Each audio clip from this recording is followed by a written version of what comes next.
Hi. I was just wondering about something, and there was a question that somebody has put up to me, and that are human beings capable of loving unconditionally? Uh, so I just thought to put it up here. When we talk about unconditional love, what exactly is unconditional love, and is there anything called conditional unconditional love?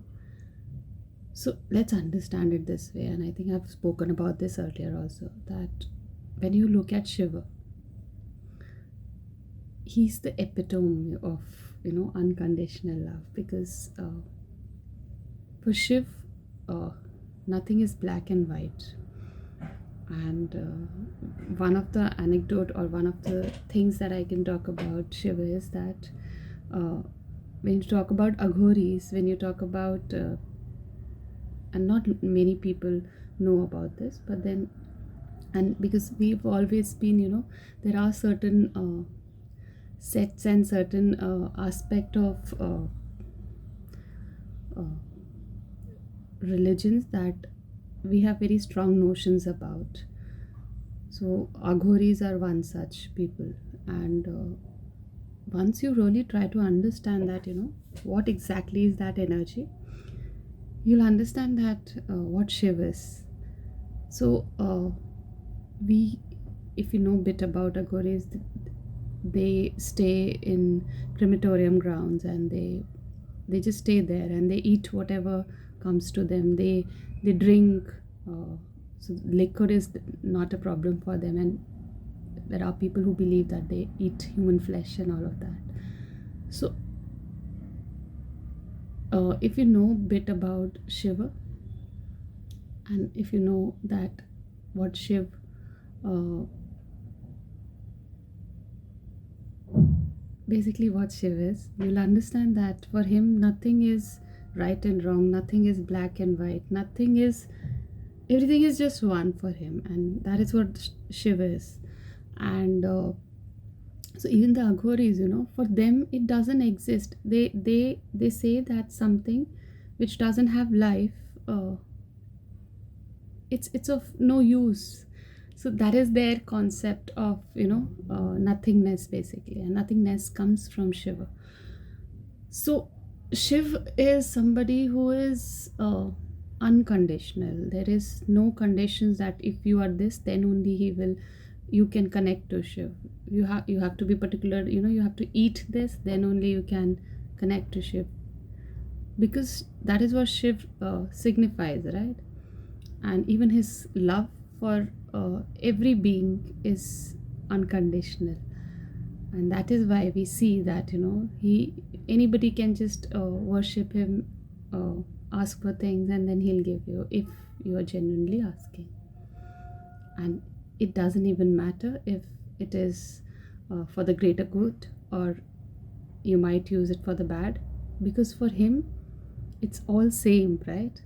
It's not that he's so naive, he's not somebody who can't differentiate between good and bad. It's just that for him that good and bad doesn't exist. So that is unconditional love. But are we humans capable of loving unconditionally? uh, yes, we are. But the thing is that we are a fragment of the divine, right? So, but just that we lose that touch with that fragment of Ishwar.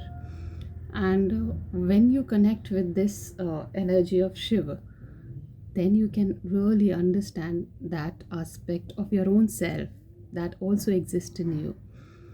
But for that, you have to be in touch with Shiva Tattva, and then you have to understand that what Shiva is, and that Shiva which is exactly in you, so to say. You just have, we all have divinity in us, we all have fragment of divine, because of course he or she, they are our parent, right? We have come from that creation. That is the creator, we are the creation, and the creation has come from that creator. So we have a bit of creator in us, but it's just that we have so many other roles to play that we are in not touch with that fragment of Ishwar in us, and to be specific, Shiv in us, right? And when we start purifying ourselves from all of these vrittis which are like very human, right? Now again, for Ishwar, emotions don't doesn't exist, and that's something which very quality of human beings. As human beings, we have emotions, and we will talk about emotions and thoughts soon. But then that's something which is very human quality, and so that is what the emotions are very powerful. They're very beautiful. The thoughts are very beautiful thing. But then at the same time, if you take it on the next other extremes, it is the only thing which can keep you stuck, right? So we have emotions which God or Ishwar doesn't have, and that is what makes us different from Ishwar, because Ishwar doesn't function like that. And when we completely understand that what emotions and thoughts are, we are able to touch that divinity in us. We all touch divinity in us in times and zones, but it doesn't stay with us like completely. And that is where we are not in that constant vibration of divine fragment in us. The day we are able to achieve it, we can unconditionally love each and everyone, because then we won't come from our emotions which is very strongly biased, as in this is black, this is white, this is lovable, this is not lovable, this I like, this I don't like. This is very human nature. The divinity doesn't believe in such. The day we will be able to achieve divinity in us, we can love unconditionally, because we can go beyond the emotions, we can go beyond the thoughts. And that is what is the real essence of us, Sat Chit Ananda, and we are in bliss mode, and that bliss mode is the divine fragment in us. So yes, we can love unconditionally, but we have to touch that divinity in us, and not only touch, we have to stay in constant with that divinity in us, and then we can surely love unconditionally. Yeah, so have a nice day. Good day. Bye bye.